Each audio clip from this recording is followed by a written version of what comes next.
ঢাকা সিটির পরিষ্কার পরিচ্ছন্নতা পরিদর্শনে প্রধানমন্ত্রী কাজের ধীর গতিতে 2 কর্মকর্তা স্ট্যান্ড রিলিজ। 6 নবজাতকের মৃত্যুর ঘটনায় আদ্দিন হাসপাতালের গাফিলতি, স্বাস্থ্য অধিদপ্তর হামে আরও 10 শিশুর মৃত্যু। চামড়ার দাম পাচ্ছেন না বলে ব্যবসায়ীদের অভিযোগ, রাস্তায় ফেলে রাখা হচ্ছে চামড়া। ঈদের ছুটিতে ফাঁকা রাজধানী, পরিবার পরিজন নিয়ে বিনোদন কেন্দ্রগুলোতে মানুষের ঢল।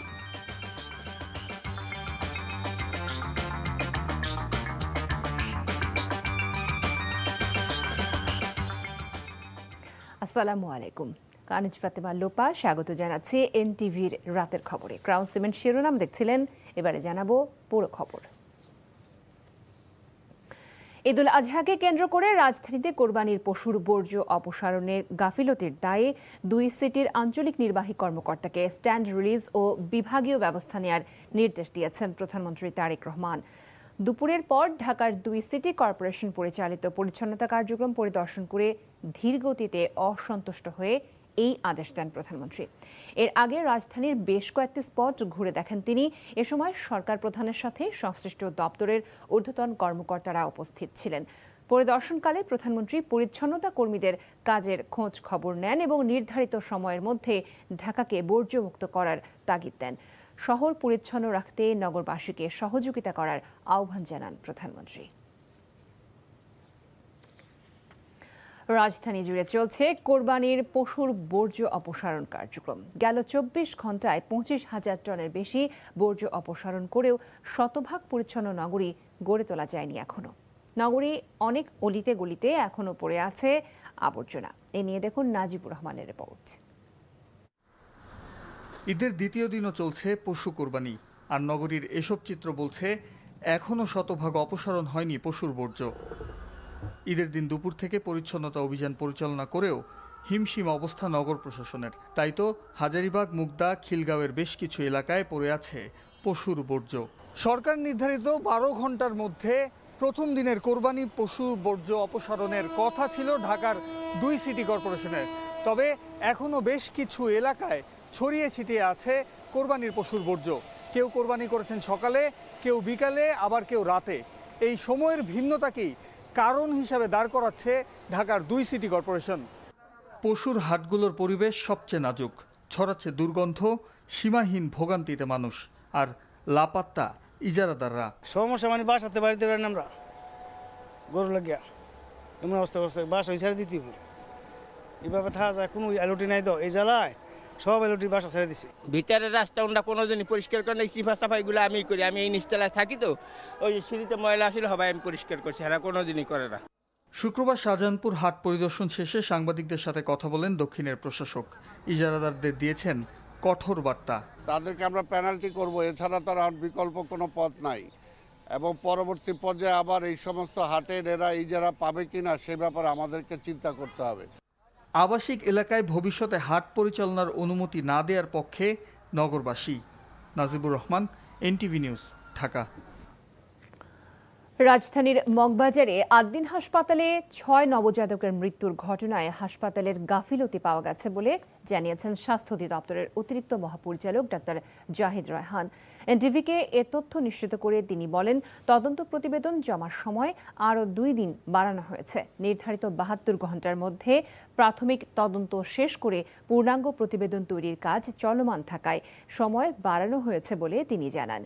এদিকে জাতীয় মানসিক স্বাস্থ্য ইনস্টিটিউট ও হাসপাতাল পরিদর্শন শেষে প্রধানমন্ত্রীর স্বাস্থ্য বিষয়ক বিশেষ সহকারী SM জিয়াউদ্দিন হায়দার জানান, দোষীদের বিরুদ্ধে ব্যবস্থা নেবে সরকার। ডেফিনেটলি ওখানে একটা বাজে গন্ধ আমরা পাইছি। এখন ওনারা বলছেন এটা কিচেনের গন্ধ, কিন্তু ওই জায়গাতেই গন্ধটা ছিল, অন্য কোথাও কিন্তু আমরা গন্ধটা পাইনি। এটা হতে পারে, যদি কিচেনের গন্ধ হয় ওটা তো হওয়া উচিত ছিল না, ওটা একটা পোস্ট অপ এরিয়া, ওখানে কোনো রকম গন্ধই থাকার কথা না। আর 2 নম্বর হলো ওখানে আমরা কোনো ভেন্টিলেশন পাইনি। রিপোর্ট পাওয়ার পরে রিপোর্টে সব কিছু দেখে তারপরে আমরা নেক্সট স্টেপ আমরা নির্ধারণ করব। কেউ যদি দোষী হয়, বা ওই প্রতিষ্ঠানে যদি কোনো অবহেলা থাকে, সেগুলোর জন্য আমাদের রাষ্ট্রীয় আইনে যে ব্যবস্থা নেওয়ার সেই ব্যবস্থাগুলো নেওয়া হবে। ছাত্র জনতার গণঅভ্যুত্থানে পাওয়া দেশ পরিবর্তনের সুযোগ কাজে লাগিয়ে অধিকার রক্ষায় সাংবাদিকদের ঐক্যবদ্ধ থাকার আহ্বান জানিয়েছেন এলজিআরডি মন্ত্রী ও বিএনপি মহাসচিব মির্জা ফখরুল ইসলাম আলমগীর। ঠাকুরগাঁও প্রেস ক্লাবে মতবিনিময়ে তিনি এসব কথা বলেন। আজকে বাংলাদেশে একটি সুযোগ তৈরি হয়েছে এই জুলাইয়ের অভ্যুত্থানের পরে। ইতিমধ্যে কিন্তু আমরা গণতন্ত্রের পথে হাঁটতে শুরু করি। সুতরাং আপনারা যারা আজকে সাংবাদিকতা করছেন তারা কিন্তু একটা অত্যন্ত শক্তিশালী একটা অংশ, যারা সমাজকে, রাষ্ট্রকে আপনারা বদলে দিতে পারেন।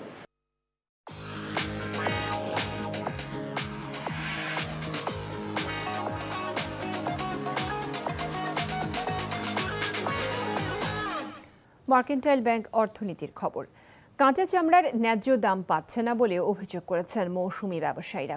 তাদের দাবি, 1000 টাকার ওপরে বিক্রয়যোগ্য চামড়া আড়তদাররা কিনছেন 750 টাকায়।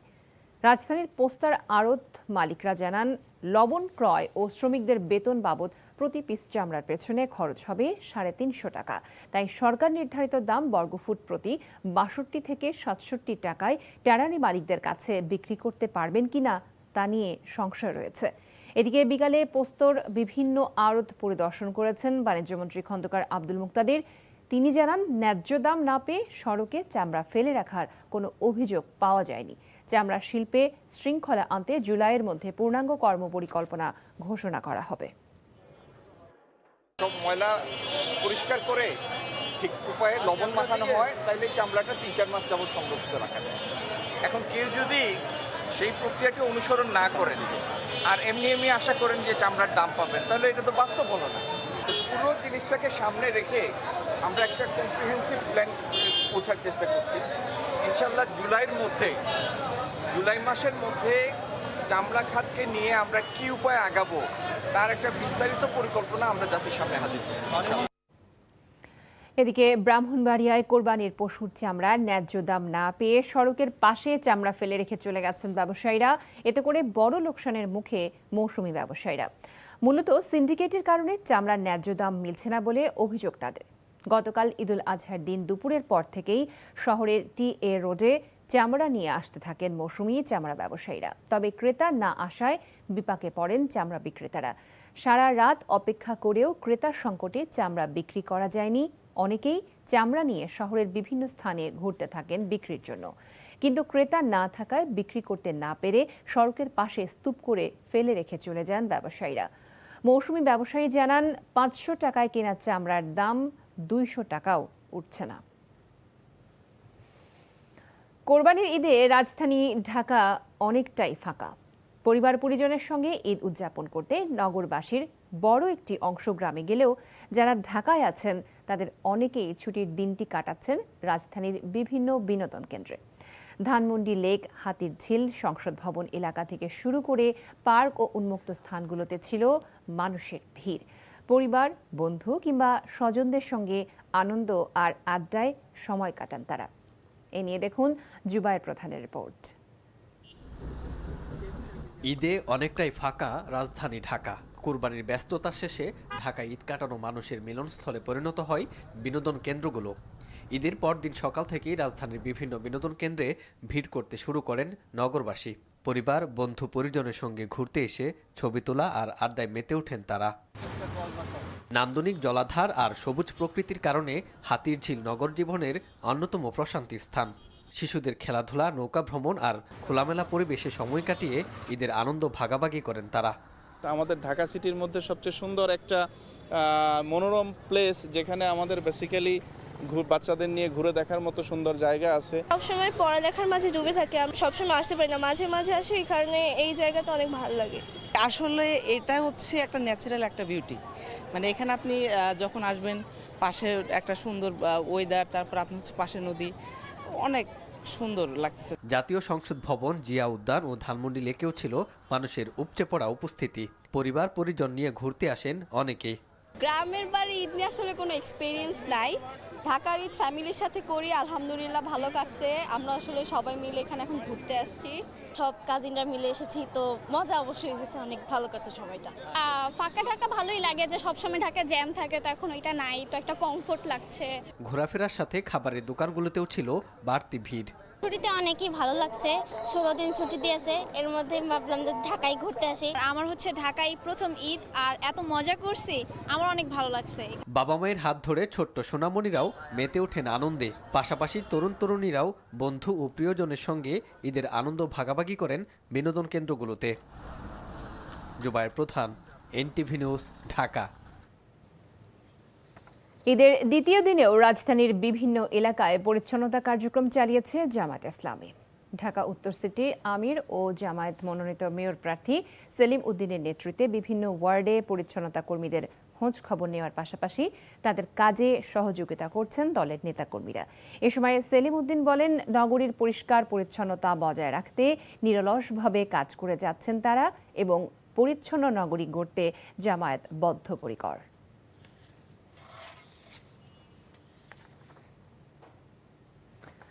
শরীয়তপুরের জাজিরায় ফসলি জমিতে পরিত্যক্ত ককটেল বিস্ফোরণে এক শিশুর হাতের কবজি বিচ্ছিন্ন হয়ে গেছে। গুরুতর অবস্থায় শিশুটিকে হাসপাতালে ভর্তি করা হয়েছে। উপজেলার চরধুপুর চরকান্দি এলাকায় এই ঘটনা ঘটে। জাজিরা থানা পুলিশ জানায়, সকালে বাড়ির পাশে একটি জমি থেকে মরিচ আনতে যায় শিশু রাহাত। জমিতে বোমা সদৃশ্য বস্তুটি দেখতে পেয়ে হাতে নিয়ে নড়াচড়া করতে থাকে। এক পর্যায়ে সেটি হাতের মধ্যে বিস্ফোরিত হয়। বিস্ফোরণের শব্দ শুনে আশেপাশের লোকজন ছুটে এসে গুরুতর আহত অবস্থায় শিশুটিকে উদ্ধার করে জাজিরা উপজেলা স্বাস্থ্য কমপ্লেক্সে নিয়ে যায়। উন্নত চিকিৎসার জন্য ঢাকা মেডিকেল কলেজ হাসপাতালে পাঠানো হয়েছে রাহাতকে। কুষ্টিয়ায় 4 মাসের শিশু সন্তানকে নিয়ে গড়াই নদীতে ঝাঁপ দিয়ে এক নারী আত্মহত্যার চেষ্টা করেছেন।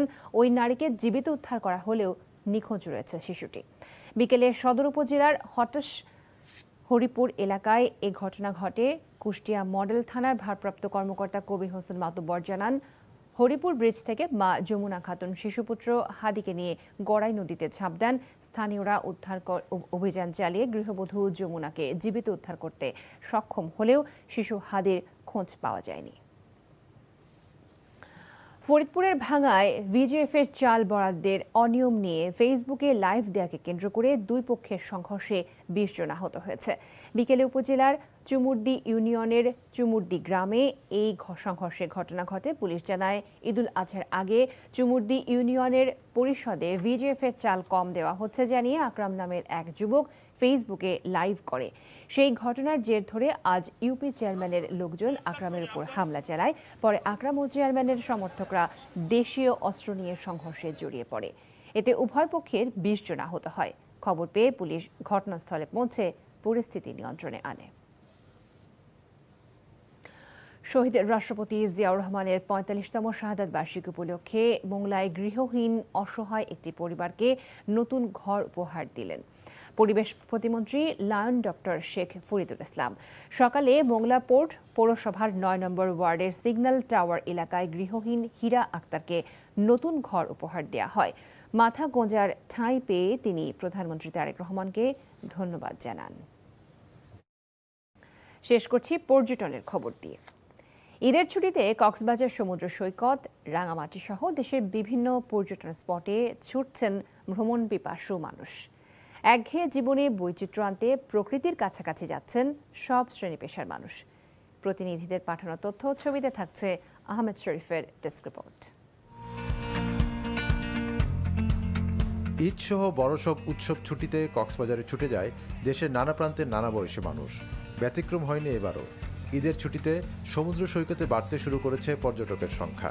সমুদ্রের ঢেউয়ে নিজেদের ক্লান্তি একঘেয়েমি ধুয়ে মুছে পরিষ্কার করতে চায় সব বয়সী মানুষ। ঈদের টানা ছুটিতে রাঙামাটির বিনোদন কেন্দ্রগুলোতে পর্যটকের ভিড় বাড়ছে। ঝুলন্ত সেতু দেখা, যান্ত্রিক শহরের কোলাহল ভেঙে নিস্তব্ধ প্রকৃতিতে ঘুরে বেড়িয়ে আনন্দ উপভোগ করছেন পর্যটকরা। পর্যটকদের আকর্ষণের কেন্দ্রবিন্দুতে রয়েছে কাপ্তাই হ্রদে নৌ ভ্রমণ। অনেক সৌন্দর্য, নদী দেখা যায়, পাহাড়, অনেক সৌন্দর্য। বাড়ির রাস্তা, ছুটির দিন, ভালোই লাগলো। প্রথমে ঝুলন্ত ব্রিজ আসছে, তারপর বাকিগুলোতে একটার পর একটা যাবো আর কি। লম্বা একটা ঈদের আমরা ছুটি আছে, ছুটিতে ভালো পর্যটক আসবে, আমাদের বোট ভালো ভাড়া হবে। এই হিসেবে মোটামুটি ভাড়া হলে আমাদের বোটের যে একটা মাঝখানে একটু ভাড়া কম ছিল সেটা আমরা যে বসে নিতে পারবো আশা করতেছি। ঈদুল আজহার ছুটিকে ঘিরে কুমিল্লা নগরের বাইরে কোটবাড়ি এলাকার বৌদ্ধ বিহার, শালবন বিহার, লালমাই পাহাড় ঘিরে গড়ে ওঠা বিভিন্ন বিনোদন কেন্দ্র এবং গোমতী নদীর চরে গড়ে ওঠা দৃষ্টিনন্দন কফি শপগুলোতে দর্শনার্থীদের উপস্থিতি বাড়ছে। এসে ভালো লাগতেছে অনেক ঘুরে। পরিবার নিয়ে আসছি যে ঘুরে দেখবো। এত কাছাকাছি এত সুন্দর একটা জায়গা, তো আমরা সবাই মিলে একটা আউটিংয়ে চলে এসেছি। ঈদ উপলক্ষে বিভিন্ন বিনোদন কেন্দ্রে নেওয়া হয়েছে বাড়তি আয়োজন। দর্শনার্থীদের নিরাপত্তা নিশ্চিত করতে আইন শৃঙ্খলা বাহিনীর সদস্যরাও মাঠে সক্রিয় রয়েছেন। আহমেদ শরীফ, NTV নিউজ ডেস্ক। এই ছিল রাতের খবরে। এই খবরের ভিডিও সহ আপডেট জানতে ভিজিট করুন NTV অনলাইন www.ntvbd.com। এছাড়াও NTVর জনপ্রিয় সব অনুষ্ঠান ও খবরের আপডেট জানতে ভিজিট করুন আমাদের ইউটিউব ও ভেরিফাইড ফেসবুক পেজ। রাত 1টায় মধ্যরাতের খবর দেখার আমন্ত্রণ জানিয়ে বিদায় নিচ্ছি। সবাইকে ধন্যবাদ এতক্ষণ সাথে থাকার জন্য। শুভরাত্রি।